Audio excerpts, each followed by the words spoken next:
我曾是摄政王府专属医女，王府上下从摄政王到仆从，但凡病痛皆由我诊治。摄政王妃度我医术，受摄政王倚重，更恨我日日出入书房为他调理救急，便诬陷我以色施主，私通王爷。我是摄政王府医女，专司王府诊疗，独理查验。那夜我入书房为摄政王诊脉，他救急复发，咳血不止，我留至深夜煎药。3日后，王妃带着侍卫闯入我住的偏院，把这个不知廉耻的医女给我拿下！我挣扎着看向王妃。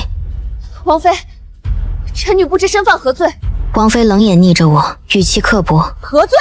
深夜独处王爷书房，魅惑主上，意图不轨，你还要狡辩？我疼得眼泪都冒出来了。臣女自问行医以来，恪守本分，从未有过半分余虑。王妃没听我辩解，我便被押至柴房，灌下哑药。我拉着王妃的衣服想解释，嗓子传来剧痛，让我开不了口。王妃踩在我手上，用力捻了捻，冷嗤一声：“区区一个卑贱医女，也敢痴心妄想攀附王爷？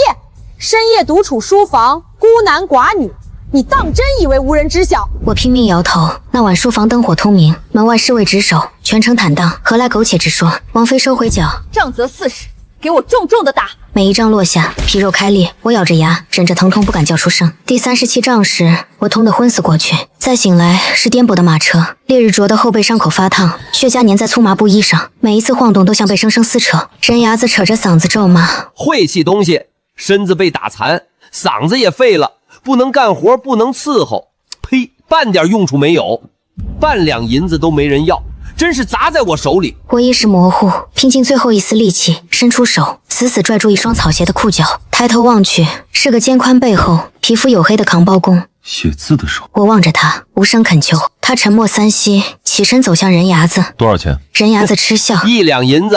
这货快死了，买回去纯是累赘。扛包公没多言，转身离开。我闭上眼，只觉寒意彻骨，想来今日便是我的死期。片刻后，他折返，将1两银子拍在人牙子手上，顺带递上一张码头扛包契纸。人牙子嘲讽：“年纪轻轻，为个哑女把自己绑死在码头，不值当。”扛包公不理会，把我抱进槽河边一间简陋茅屋，放在干净草席上。昏睡前，我看见他从床底翻出一个旧木箱，里面是几卷泛黄的书卷。他看书的模样不像扛包公，像读书人。我醒来时，天已漆黑，茅屋里一盏油灯如豆，光线昏暗。他坐在门槛上，背对着我，正在削一块木板。我试着发声，喉咙里滚出一串沙粒摩擦般的嘶哑。他回头递过来一碗温水。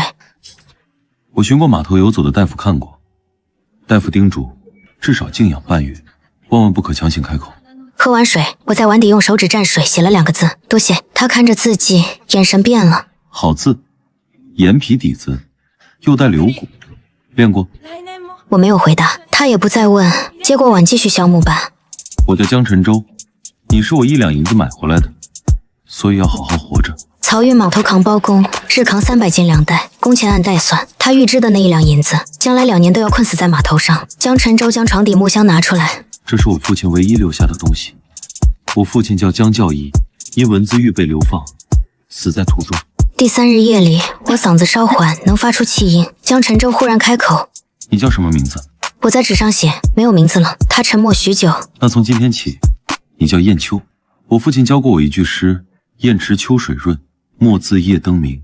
每个人都该有名字的。我抬眼望他，油灯微光映在他眼底，温和而坚定。江晨舟每日扛包归来，都会带回药材，都是活血化瘀、愈合胀伤的寻常草药。我看了眼药包，蘸水在桌面写下：红花加3钱，加透骨草，淤血不散，伤口难炼。他盯着字迹看了许久，默默拿起药包出门。第2日，江晨舟带回的药材分量分毫不差，笑着说：“药铺掌柜问是谁改的方子？”我说：“是个懂医理的姑娘。”茅屋临漕河，夜里水声潺潺，我躺在草席上，整夜难眠。江晨舟白天扛包，风吹日晒，手背上满是磨出的裂口，渗着血丝。我看着他的手，蘸水写下：裂口不愈，异化脓。明日买黄连、黄柏、地榆，研末调麻油外敷。他没应声。第2日果然带回药材，我亲手研磨调膏，细细为他涂抹裂口。第4日，我能勉强坐起身，声音粗哑道：“我会针灸，懂药理，可以去医馆做工。”江晨舟怔了怔，给我拉好被子。先养伤，养好身子最重要。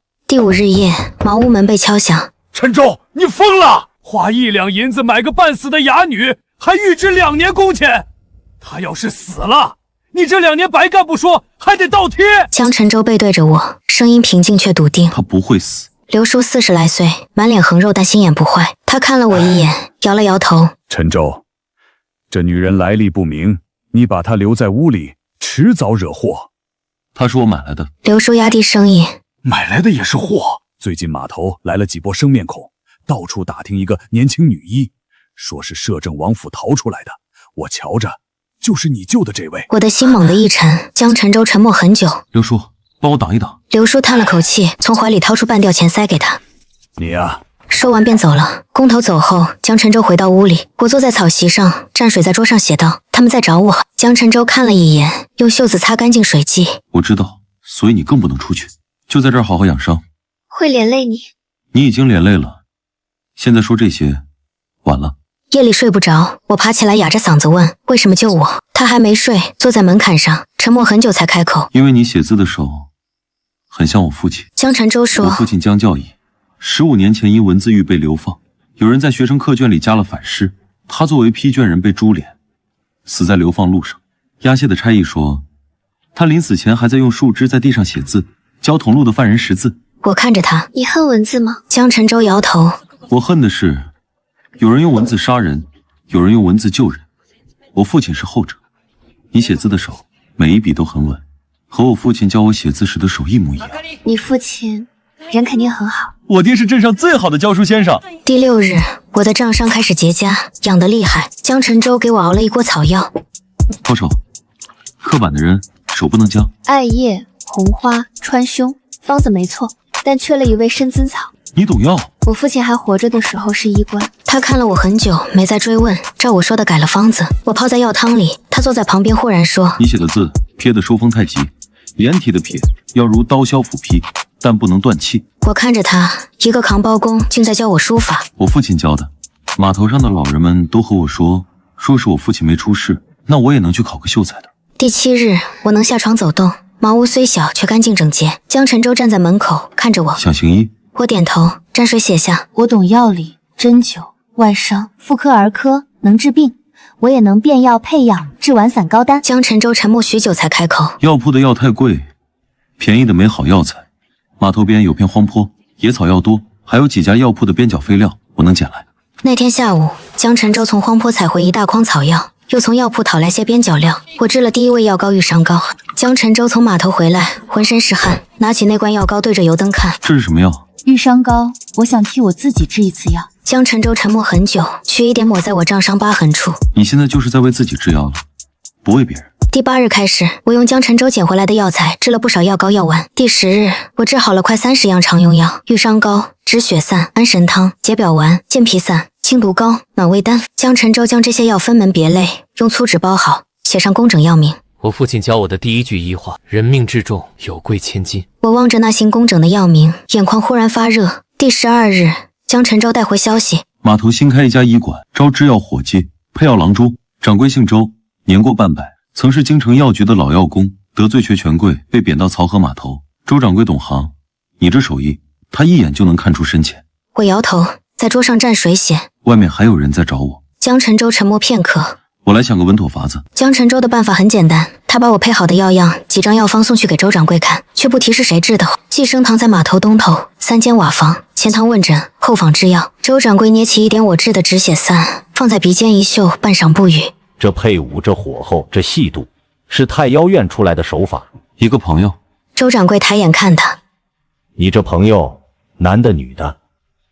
不说也罢，但这套制药手艺我要了，一整套常用丸散膏丹，100两银子。别急着应，让你那朋友来一趟，我不看脸，只看手。制药人的手骗不了人。江晨舟回来告诉我，我犹豫很久，刚想写下我去，他开口了：不能去。我看着他，声音粗哑：100两，够我们离开码头去任何地方。100两也够买你的命，你是我1两银子买回来的，你的命我没说，就不能让人拿了去。夜里我睡不着，爬起来继续碾药。我替你去，你教我配药、包药、写药方，我去见周掌柜。江晨舟果然聪明，我只教了1遍，他就能复刻出来。我教他变药、称量、配伍、熬膏、制丸。第3日，他能独立配出1方解表丸，1份止血散。周掌柜要的是成药、药方、制法，不是给贵人们用的精细品。你去，我替你见周掌柜。我在纸上写，但别提我是谁，只说你一人所为。江晨舟点头。那日他去寄生堂带回50两定金。周掌柜说方子尚可，药味差了几分精细，让你继续治，我只管打杂、包药、记账。江晨舟把银子交给我，我攥着布包，忽然觉得烫手。这是我自己挣的钱，不是俸禄，不是赏赐，是手艺换来的。夜里数银子，窗外忽然一声轻响，江晨舟猛地起身，抄起门边木棍，许久才传来猫叫。不是野猫。第二日，江晨舟带回消息，那些打听年轻女医的人还在码头转悠，去过寄生堂没找到人，留了话，见着懂药里的生面孔女子，报官赏50两。我沾水在桌上写下，我得走。江晨舟摇头，你走就是死。留下，你也被连累。已经被连累了，我们现在是一条绳上的人。第3日，他做了决定，把你制药的地方从茅屋搬进寄生堂后网，最危险的地方，最安全。他们已经搜过医馆了，不会再回来了。寄生堂后房堆着药材、药臼、药山、药罐、旧药方。我住最里间小窗户纸，白日也不透光。周掌柜每日来看我制的药，不问来历，只是偶尔说：“你这制药手法，5年前京城见过一次。太医院有个女医，专管摄政王府用药，毒理最好。”我心一紧，低头捻药，声音粗哑。后来呢？后来听说他勾引王爷被杖毙了，王府药方全烧了。我只要你做药，不听故事。夜里，江晨舟翻墙进来送饭。周掌柜问我，你是不是那个京城摄政王府女医？我在纸上写。你怎么答？我说我不知道，但我心里知道。第3日午后，医馆前堂忽然乱了，周掌柜声音发颤：“快取针备药，高热经转。”我从门帘缝里看见周掌柜怀里抱着一个5、6岁女娃，脸烧得通红，四肢抽搐，牙关紧咬。我用气音喊：“周掌柜，让我看看。”周掌柜僵住，看着我这个哑女，但孩子已开始翻白眼，他别无选择，将孩子抱进后房。我一摸额头，翻开眼皮，按脉飞快些。羚羊角粉3分，温水纵服，石膏2两，芝木3千，精米1把，急煎。能行吗？我一把攥住他手腕，盯着他眼睛，用力点头。半个时辰后，抽搐渐渐缓和。此时，孩子出汗，呼吸平稳，睁眼喊：“爹！”周掌柜跪地磕了3个头。我扶他起来，在纸上写下：连服3日白虎汤，3日后杀参麦冬汤养阴。后掌柜是我远房侄，谁再往后坊探头，就是跟我过不去。我就此在寄生堂彻底安顿下来。江晨舟的母亲江氏是个寡妇，在码头卖茶汤为生。江母听说儿子救了个女人，便找上门冲进寄生堂。你侄女把我儿子拐到哪儿去了？她天天夜里不回家。周掌柜陪笑：“江嫂子，陈舟在我这儿做活。”江母眼尖瞥见后院门缝透出的灯光，那后面是谁？他冲向后院，我听见脚步声，迅速吹灭油灯，躺在床上。门被撞开，江母站在门口，看见我缩在床角。果然是个女人。沈舟，你预支2年工钱，就为了养这个来历不明的女人？江晨舟跟进来，挡在我面前。娘，她是我买下来的，就是我的人。江母上下打量我，细皮嫩肉的，还需要你照顾？我声音粗哑。我不需要陈舟照顾，我识字，懂医术，能自己照顾好自己。你识字？我点头。江母脸色变了，声音发抖。陈舟，你爹怎么死的？你忘了？将陈舟追出去，我听见他们争吵断断续续。第2日，江母又来了，端了一碗茶汤放在我面前。喝，我熬了一早上。端起碗，尝出是开胃消食的方子，甘草量多了1钱。我在纸上写：谢谢，甘草减1半，加2片生姜，效果更好。江母看着字迹，你写字像我儿子。陈舟小时候字也好看，他爹出事，他就不写了。我在纸上写他父亲的字，我见过。江母愣住，眼眶红了。我不管你是谁，但你若害了我儿子，我做鬼也不放过你。从那天起，江母每日给我送1碗茶汤，不说话，放下碗看我喝完就走。我每日喝完，都在碗底写1味药材。第6日，江母放下碗，忽然说：我喝了你的方子，肚子舒服了许多。这日，他送完茶汤问：你叫什么名字？我在纸上写燕秋。江母念了一遍。燕秋，好名字。半月后，我整理完一整套常用丸散膏丹，30种成药、配伍、治法、禁忌，一式3份。周掌柜翻完，指尖发抖。民间竟有这样完整成药体，比关药局不差。他付尾款50两，合计100两，我分一半给江晨舟。你的江晨舟摇头，都归你。我写没有你，我也不能来寄生堂制药。我说20两，剩下的给你办户籍。没有户籍，你永远是黑户；有户籍才算真的良民。周掌柜有旧关系，100两能买良民身份。周掌柜确实有门路，认识吏部退下来的老书吏。买户籍要改名换姓，原来的名字不能用了。我在纸上写，我不换姓，我姓沈。名字沈艳秋。这名字太文气，不像市井女子，得换个俗点的。江晨舟忽然开口：“这叫沈艳秋，我家50两，150两，买一个沈艳秋的户籍。”哼，陈舟，你疯了！我没疯，他的名字值这个价。3日后，户籍办下来了，泛黄的纸盖着朱红大印。沈艳秋，良籍，住曹河县码头街。我捧着那张纸，手在抖。江晨舟站在旁边。你现在有名字了，有身份了，是真真正正的人了。我抬头看他，眼泪流下来。户籍办下来后第7日，寄生堂来了一位男子，穿着藏青布袍，脊背挺拔。男子走进医馆，盯着柜台上的药丸看。周掌柜迎上去：“客官，看病还是买药？”男子没回答，拿起一颗药丸对着光看很久。这制药的手法很厉害。摄政王府的医女，对吗？她在这里，对吗？江晨舟挡在门帘前。客官，后房是私地，不接待外客。男子看着他，忽然笑你是江教义的了。儿子，你长得像你父亲。15年前，我跟你父亲同科，一起考过乡试。我叫陈伯，翰林院退休书吏。周掌柜放陈伯进了后房，陈伯看见我点头。果然是你，沈医女。我在纸上写：您怎么认出我制的药的？我没见过你制药，但我见过太医院医正沈太医制药。我听说他死后，他的女儿入了摄政王府做医女。沈太医的手法没传下来，这些药丸是现做的。我沉默了。陈伯坐下，掏出一卷泛黄书卷。我来，不是抓你，是给你送一样东西，沈太医留下的孤本。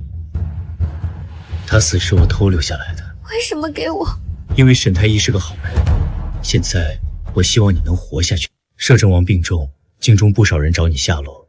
摄政王中的是无解之毒，只能缓解。世上只有你和你爹能缓解。你爹死后，只剩你一人。江晨舟忽然叫我名字。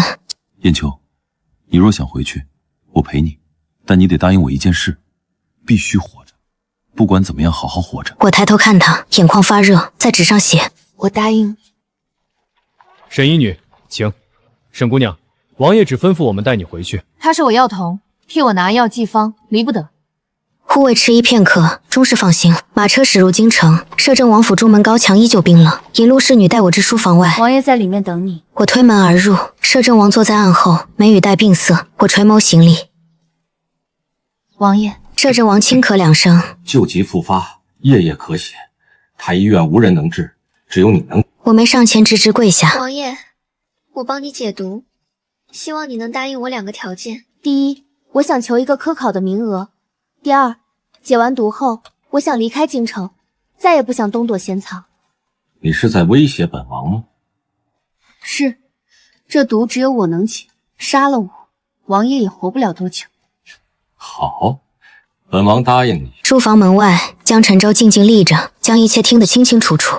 我留在王府，为摄政王调理旧疾。摄政王待我客气温和，事事依从，府中下人恭敬有加。唯有摄政王妃依旧视我为眼中钉。侍女来传话，王妃说，一个贱婢侥幸没死，还敢回来勾连王爷，不知廉耻，迟早再杖责一次，扔去乱葬岗。我置若罔闻。江晨舟留在京城，在王府附近另了小屋，每日暗中护我。夜里，江晨舟悄悄入府。王妃最近都动作频频，你要小心。我知道，他不会放过我。燕秋，我不会让他伤你分毫。